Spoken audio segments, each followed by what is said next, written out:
Dear students, you are welcome in this lecture.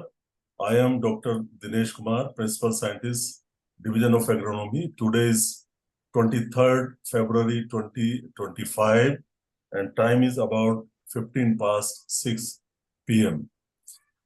The topic is methodological interpretation of fertilizer experiments, economics of fertilization or fertilizer use, or response curve fitting. I have put different keywords, 1, 2, 3, you can see in this lecture, and I will try to relate all these. And they have got, they work hand in hand. They can be integrated to understand this. And don't worry, it is looking some difficult. I will make it much easier for you. So what happens, many times we conduct fertilizer experiments. And you also conduct some other experiments where your input is variable. Factor is variable and also fixed factor. Variable factor may be fertilizer. Even in fertilizer, you can keep doses as variable factor. Sometimes you can keep two variable factors, dose as well as source of fertilizer. Similarly, in herbicide also, you use doses of herbicide, half kg, 1 kg, 2 kg, 4 kg. Similarly, there are some other inputs like irrigation, where you give 1 centimeter depth, 2 centimeter, 5 centimeter depth. So wherever you have a variable in quantitative terms, and that can be easily related to the output or your product. And you can develop some relationship, some mathematical relationship, which is called as response curve between these variables, input and output. Input can be 1, 2, 3, 4. Output can always be 1. So we can develop relationship between these inputs or variable. So how to interpret fertilizer experiments, I wish to teach you here in all these lectures, or simply how can we work out economics of fertilizer use. Economics of fertilization means how we can work out the profitability of fertilizer use, or how can we work out the optimum dose of fertilizer, or optimum dose of even herbicide, or optimum dose of even seed rate, or plant population. We can relate plant population to the yield. Yield is output. Seed rate, even sowing depth. So you can have sowing depth 5 centimeter, 10 centimeter, 15 centimeter. This is just hypothetical example. In some crops, you can vary the sowing depth, like in chickpea. You can put at 5 centimeter, 7 centimeter, 9 centimeter, 10 centimeter. So you can see how this sowing depth is affecting your produce or biomass or yield of your crop or output. So we want to see such kind of relationship which can be represented in mathematical forms. And these equations can be developed through the method of response curve fitting. That means to find out the optimum level of fertilizer or input, we need to work out the relationship between fertilizer and yield. And then we can get the optimum dose of the fertilizer. So this is what we are going to understand in these lectures, but it can be definitely extended to other inputs which are quantitative in nature, and you get increasing levels. The levels of those variables are in increasing order. Then we can find out response curves, means simple relationship, mathematical relationship. You can also call it production functions. These are also called as production functions or response functions. The response function is actually a smaller form of production function, where you just see response of few inputs or few variable in relation to output. So response functions or response equations are actually kind of production functions or production equations. छोटे level पे हम इनको response कह देते हैं, बाकी broadly speaking in economics they are production functions and part of the production economics. So now I would suggest you books. These books have already been given to you. Book number 1 is Gomez and Gomez already supplied to you. And the number 3 black CA black book, Soil Fertility Evaluation and Control. This book is given to you. If you are interested to study Michelin equation or Wilcox agrobiology, you can see this book, Soil Fertility Evaluation and Control.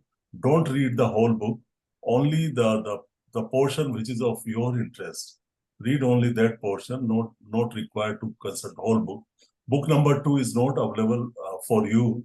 It is a quantitative estimating fertilizer requirements. He has used simple response equation to work out the fertilizer doses, optimum fertilizer doses. I have hard copy of this book and I got it photocopied from somewhere. So it is not possible to share this book.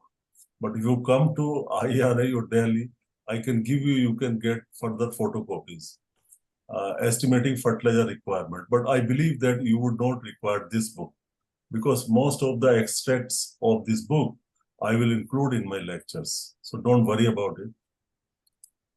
And now what you are going to learn through these lectures, fitting of response curve, how to fit them. I will explain you what is meaning of fitting of response curves, difference in correlation and regression analysis, fitting linear and quadratic equations. Dear students, you can call equations models or curves. They are exactly synonymous. So do not fear, do not worry. These days, people have tendency to call equations as models. This is my model. And what are equations? These are simply relations of input and output. You have some factors, or you see a relationship of factors. One could be your variable factor, one could be fixed factor, any number of factors, and how they are influencing the output or how they are influencing the dependent variable. Dependent variable is your output. Concept सीख लो. Dependent variable is your output. जैसे yield है. Yield is your output, but at the same time, it is also dependent variable. And yield depends upon number of independent variables. And these independent variables are input. So relation of input and output or dependent, independent and dependent variable is your model or equation. And once you have an equation or once you have a model, you can make curve from the model. You know, you remember your 10th days or high school days when your teacher will give you some quadratic equations or some kind of equation. You will work out value of x and y coordinates -2 + 5, 2 + 2 + 2, and you will make a line. So once you know x and y, you can assume x and you can calculate y respective y from x. So from these equations, it is much easier to plot them. So you can convert these equations into lines or into curves. So curve is basically based upon a certain equation. So equation is actually representing the line or representing the equation or model that you have fitted. So don't bother about this terminology. Sorry, wait a moment. I don't know where it is from. कहाँ गया है?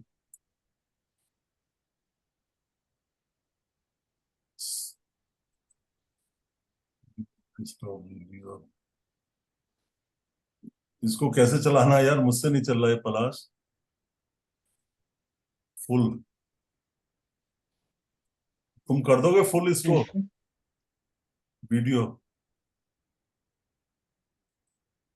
Okay sorry, आ गया ना? It has come. So you know the difference in equation models, they are the same.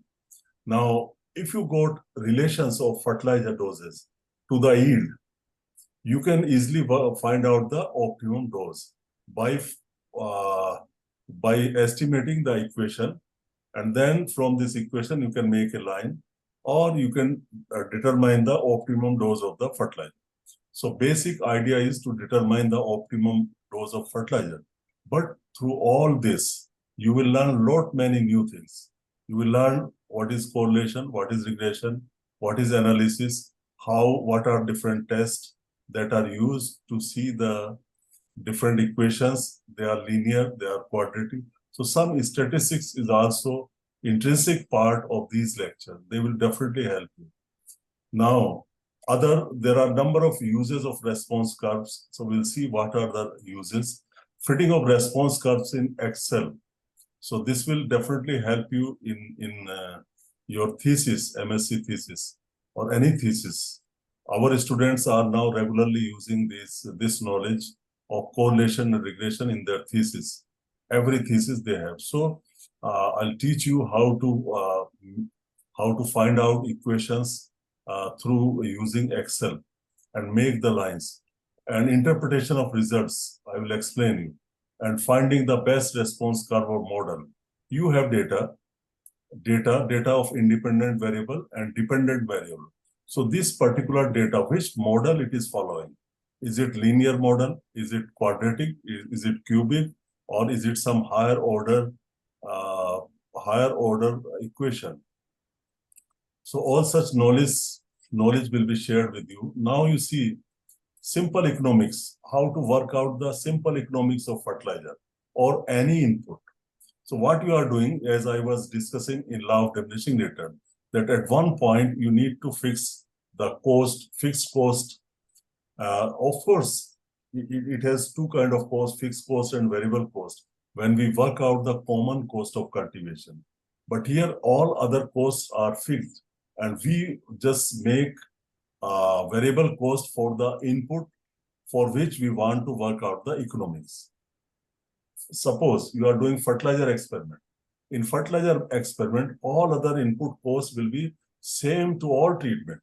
Whether you apply water, you will apply to all. Whatever rental value of land is there, it is applicable to all plots. So common cost of cultivation is there, which is applicable to every plot in your experiment. Then this additional cost we need to work out. And from this additional cost, how much is the additional grain or additional output? So through that, we can simply determine the profitable level of fertilizer. Profitable level of fertilizer, you will see it. For example, how to work out the common cost of cultivation. So this is an example of cauliflower. Cauliflower, you can see it is equivalent to rice in the sense that nursery is grown, and after nursery, you go for transplanting in rice as well as in cauliflower. So first you need to consider the cost of nursery raising, and then plowing, planking, making raised bed and sowing. So all kind of operations you are doing. And there are certain units of these costs, this and price, and then you work out. I'm not teaching you actually, just showing you how to work out the common cost of cultivation. Then whatever fertilizers you have used in the nursery, FIM, urea, you need to include these costs. Application cost, seed treatment cost, weeding cost, irrigation cost, rental value of land, and then subtotal. So these much expenses are required for raising the seedlings. Then you transplant in the main field. How much expenses are there? So for main field, field preparation is there. You need to include the cost of field preparation or making the raised bed. In rice, it will be transplanting or some other puddling, etc. Fertilizers you are applying in the main field. So cost of the fertilizer, application cost, then weed management, herbicide. So whatever field operations we are doing in growing the crops, we can include the all cost. And this is the way to calculate the all cost. So it will give us a value which will be called as common cost of cultivation. So now irrigation cost, harvesting, rental value of land, interest on capital. Overall, you can see the cost of cultivation, common cost of cultivation is say 67,000 is the common cost of cultivation, including all kind of cost. Now, we have not included the variable, the treatment. Suppose we wanted to see different doses of fertilizer, nitrogen fertilizer, say 0, 40, 80, 120, 160, and so on. So we wanted to know what level is most profitable, what level of fertilizer is most profitable, giving us maximum profit. So in this case, what we can do, we can work out the cost of the fertilizer. Suppose in treatment 1, you have not applied any fertilizer. So here there is no cost of fertilizer. There is no cost of fertilizer, but common cost of fertilizer will be there. Common cost of fertilizer will be there in all the fertilizer treatment. So just you consider them as a fertilizer treatment. These are different fertilizer treatment where your cost of fertilizer may be different. So here, now cost of fertilizer you can work out in which treatment I have used how much fertilizer, what is the cost of that fertilizer, and then application cost of the fertilizer, then total cost of the fertilizer. And this is common cost of fertilizer. And this is total cost of treatment. I'm sorry, this is total cost of fertilizer for different treatment, and this is common cost. So you can add these two columns, and these two columns will give us total cost, means treatment cost plus common cost. So you can see these are variable cost. Variable cost. Now similarly, for this treatment where we have not used any fertilizer, you will get some yield. And you will get some yield, and that yield can be multiplied by the price. Suppose here you get, say, 25 tons of cauliflower here. Then you need to know the price of 25 tons of, and it may be surely less or more. It may be less or more. It may be 70,000, then 3,000 profit. If the selling price of cauliflower that is achieved in this treatment is 80,000, then 80,000 minus 67,000, then this will be your profit. Next treatment, your cost is 73,000. And suppose the price of output, cauliflower you got at by investing this much of money, say is 1 lakh. So 1 lakh minus 73,000. Similarly, in next treatment, you may get, say, 35 tons of cauliflower, and it is sold at the rate of 5 rupees. Then you can work out how much output price is there, maybe 1,50,000. So 1,50,000 minus this. So that much will be your profit. So this is how we can work out the profit. But problem here is that we will know the profit of, I told you doses used are, say, 0, 40, 80, 120, 160.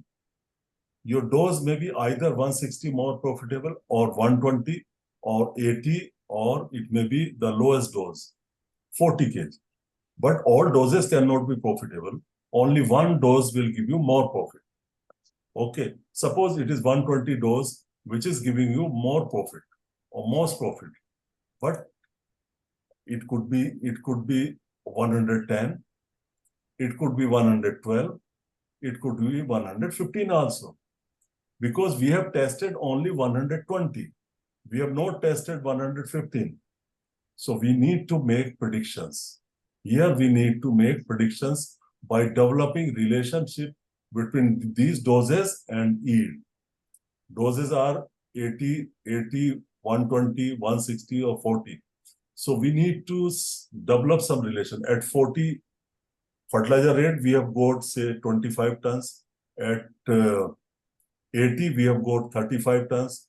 At 120, we have got 38 tons.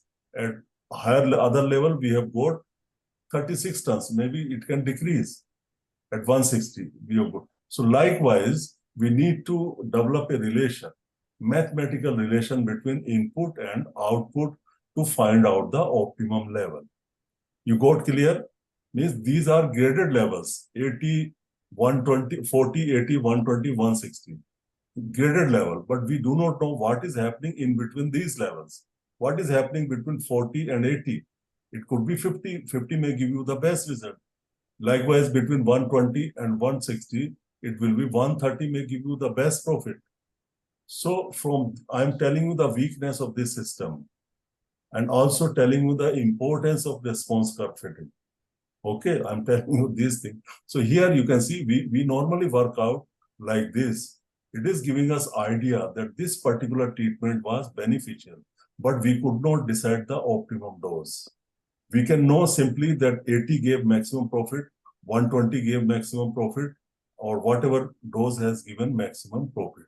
So we need further this fitting of response curve to determine the optimum dose of fertilizer. Simple mathematical analysis or economic analysis is not going to give us exact or optimum dose of fertilizer. Any question from this? So likewise, I told you that we can do economics for these treatments. Likewise, cost of cultivation. This is cost of cultivation of different treatments. Okay, cost of cultivation. This cost, your cost of cultivation, common cost, plus treatment costs were added to calculate the total cost. This total cost can be written in decimal also. Suppose it is 67,000 so. So I can write it 67.7, 73.4, likewise, 1,000 or into 1,000. I can write it like this. So here you can write into 1,000. 1,000. So you can write in, these figures are shorter. These are shorter than lengthy figures. So then gross return, how much yield was there and price. So from yield and price, we can work out the gross return, output. For this treatment, what was the output for this? And multiply with the price. So you get different values. Values of gross return, total output, multiplied by the price. And then you need to work out net return. Net return means this column, gross return minus cost of cultivation. Gross return minus cost of cultivation will give us net return. And from net return, we can work out the BC ratio. This net return value divided by the cost of cultivation. This benefit cost means numerator is your benefit and denominator is your cost of cultivation. Okay, benefit cost. So cost of cultivation is this column. So you can see net return column divided by cost of cultivation column will give you BC ratio. Here 1.39 means by investing 1.31 rupee, you are getting 1.39 rupees benefit. That is the meaning. Similarly like this. So it is giving us BC ratio, but it will never give us the optimum dose of fertilizer. It can just say that which level of fertilizer is the best. But anyhow, this is also used in all the agronomy thesis across India. You have to give your cost of cultivation. Whether you are doing MSc or PhD, आपको ये cost of cultivation निकालनी ही पड़ेगी. चाहे आप herbicide पे काम करो, चाहे किसी भी input पे काम करो, variety पे काम करो, कुछ भी करो, आपको cost of cultivation निकालनी ही पड़ती. Is it okay? मैं इसको नहीं पढ़ा रहा आपको how to calculate the cost of cultivation. I'm not actually teaching you. I'm just showing you that this is not enough if you want to decide the optimum dose of the fertilizer. But you can ask question. If you have question on cost of cultivation also, you can ask. Otherwise, if you show interest, I can teach you this one also, how to calculate the cost of cultivation and so on. You can note it down. In future, next semester is also there. I'm also here. So if your interest continues, I can teach you. So you note down all such lectures I can take. Now, just in brief, I think I have already covered these factors of crop production, but here the sense is different. You can see yield depends upon growth. Growth depends upon several factors. These factors were discussed with you. All these factors were discussed with you. The purpose of manipulating these factors, why we are growing crop, why we are applying water, why we want optimum dose of water, optimum level of water. Our main reason is that through crop production, we need to get more economic returns. We want more benefit cost ratio, less cost, more return. So overall, in crop production also, our objective is to get maximum economic returns. That is fundamental. And we use several inputs. So these, to maintain optimum level of all the factors of production, we need to supply some inputs from outside. You know, for abiotic stresses, you can have abiotic stresses. You can choose some varieties, some good seeds. So these become our input. Our factors of production will also become our inputs like seed, variety, irrigation for maintaining water, pesticides, insect pests, biotic factors. ये है ना, biotic factor को हमें optimize करना तो pesticide use करेंगे और भी whatsoever. So what I mean to say that you have to use several inputs to overcome the limitations of growth factors, to overcome the limitations of growth factor, we need to use inputs. So actually, these are our inputs that are used in crop production. I think you know it. I'm just putting it differently. Now you see higher yields can be there, but optimum level of yield is necessary. Always highest yield or maximum yield is not desirable, but we want optimum yield that give us the maximum return. The yield which is giving us maximum return is our optimum yield. The growth which is giving us maximum return is our optimum growth. Maximum growth or maximum yield is undesirable. Higher yields or inputs more returns per unit. So here you can, if means you get higher yields with less and less input, means your returns are more. That is actually desirable, and that is possible by reducing the cost of the input. That is another objective. Then overall, what we want that we should optimize the yield and levels of input. Levels of input. So we need to optimize the yield and as well as optimization of the input levels. This will increase the return. So that is the main everything behind this. And also now you can relate pollution also, because if we reduce the input use or optimize the input use, then overuse of inputs would be avoided. That way, our techniques, our crop production will be environment friendly. It will leave less footprint on the environment.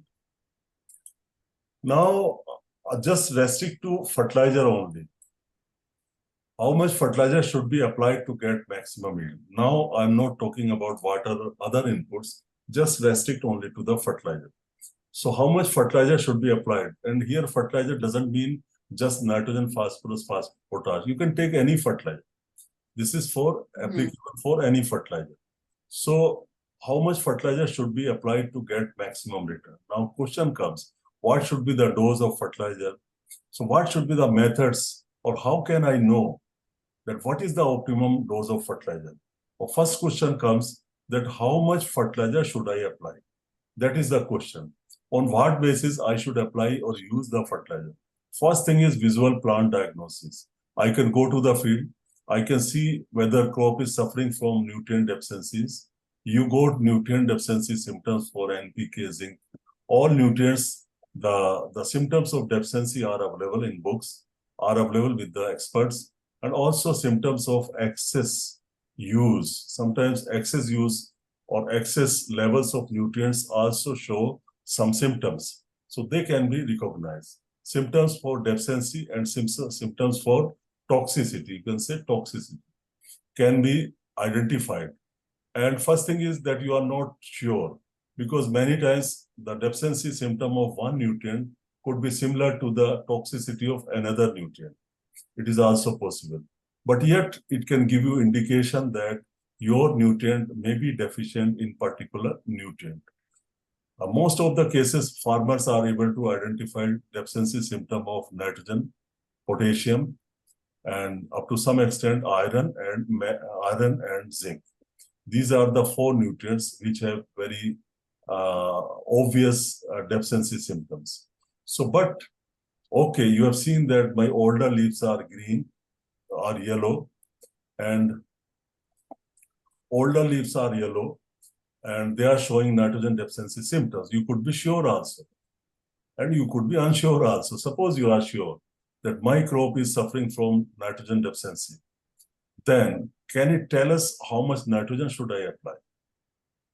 Can visual plant diagnosis help us in deciding the quantity of nitrogen to be applied? It cannot. It is just telling us that our plants or crop is deficient in nitrogen, but it cannot guide us that how much nitrogen should be applied. So this is of no use actually. This tells us, okay, it is deficient, but it acts as a guide. Now time has come to apply nitrogen. How much to be applied, that cannot be decided by deficiency symptom. Next is plant tissue test. Dear students, there are some tests which are called as rapid tissue test. You can note down.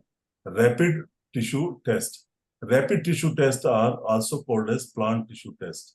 These are qualitative tests. These are qualitative tests. They give us just indication that a particular nutrient may be deficient in plant tissues.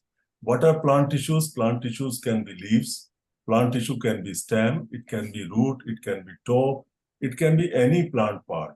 Sometimes people can take only petiole of the leaves. Petiole of the leaves can be taken, or say tip of the leaf can be taken, or whole leaf can be taken. These are very common tests, very simple tests, but they do not give us exact concentration of the nutrient. How much concentration of the nutrient is there? I just tell you very simple example. You can know level of nutrient. For example, you need to take the leaves. You can take top leaves, you can take lower leaves, depending upon plant and nature of nutrient. You can collect the leaf sample, or you can take just of the certain leaves, and then those leaves can be crushed, can be mashed, can be make a paste. Paste बना लेते हैं ना, वो pestle mortar लेके घिस लेते हैं उसको, paste बना लेते हैं, and you can put some acetone, and it will extract the materials, and then put it in the test tube. One simple chemical is added to it. I can give you the NPK analysis by qualitative test. You can put one chemical into it, and there will be color change. Color change can be light red, very light red or kind of yellowish, and then red and deep red. So there can be three different colors, and that intensity of color can just tell us whether your plant is deficient in iron or not. So these tests are available based upon the color developed. They take only 1 minute test, 2 minute test. They are very rapid. Only thing is that you need to prepare 3-4 different solutions, and those solutions can be added to the plant extract. जो extract हमने लिया है test tube में लेके, उसमें there are different reagents used for NPK, iron, calcium, etc. So one reagent will test for iron, other will test for zinc. So such tests just depending upon the intensity of color, and that is just by you through your eyes. So you can say that plant is sufficient in iron or sufficient in calcium or insufficient. So here, by using a tissue test, you can simply get an idea whether your plant is sufficient or deficient in a particular nutrient. But it will again not be able to guide us what should be the quantity of nutrient to be applied. Suppose you know that this is my plant is deficient in nitrogen or phosphorus, then it will not tell you what quantity of that nutrient should be added. But okay, it tells us now time has come to apply nitrogen or phosphorus, whatever nutrient is deficient. But in case of micronutrient, it could be a useful strategy, because in micronutrient, you know, the concentration is not that big. In case of iron or zinc, it is 0.5% normally. 0.5% concentration is not a big deal. You can use, but in case of potash, phosphorus, or nitrogen, it is expensive. So these plant tissue tests can be used in case of micronutrient, but not in macronutrients. Now, what can be done? Then you can do quantitative analysis. You can know the concentration of nutrient, exact concentration. For example, in case of rice, in rice shoots at trilling stage, nitrogen percent is normally 2.5%. 2.5% nitrogen is there in rice shoots at the time of trilling stage, when there is no panicle initiation. Before reproductive stage, you have vegetative stage. And first stage, you can say after seedling is your trilling stage. So in trilling stage, if you take the tillers and if you dry them in oven, and then whatever store material is there, plant material is there, you analyze nitrogen in it is 2.5% in those tissues. So we can know, and then see the plant chemical analysis with the results of critical level of nutrient. You know, critical level of nutrients are now available. For all the nutrients, critical level are available in plant as well as in soil.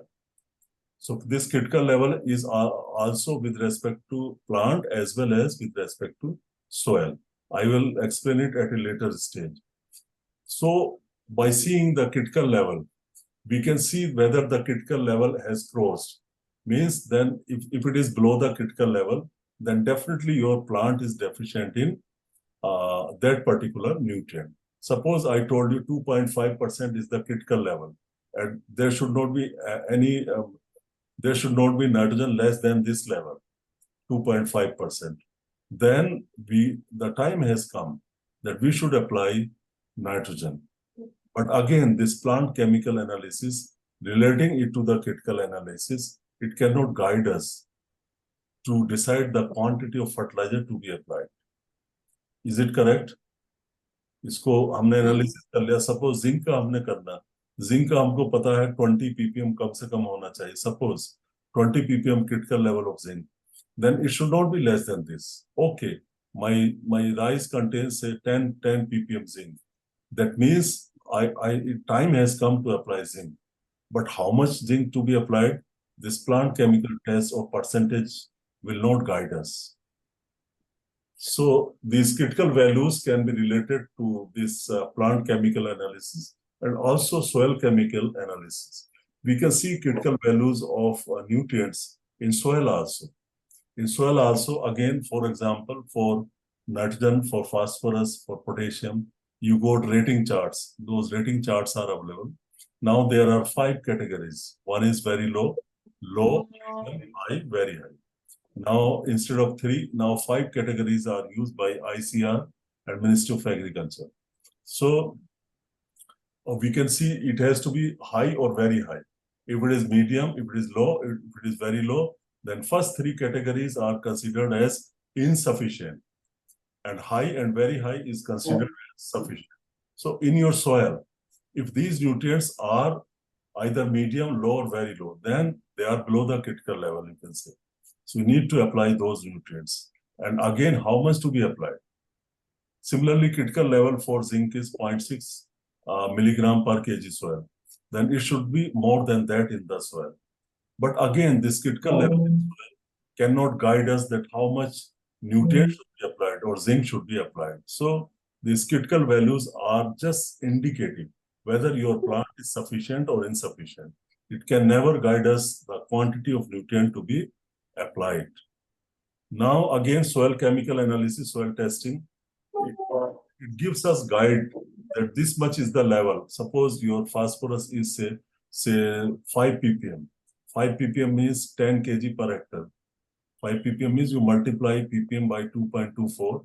You can convert it into kg per hectare.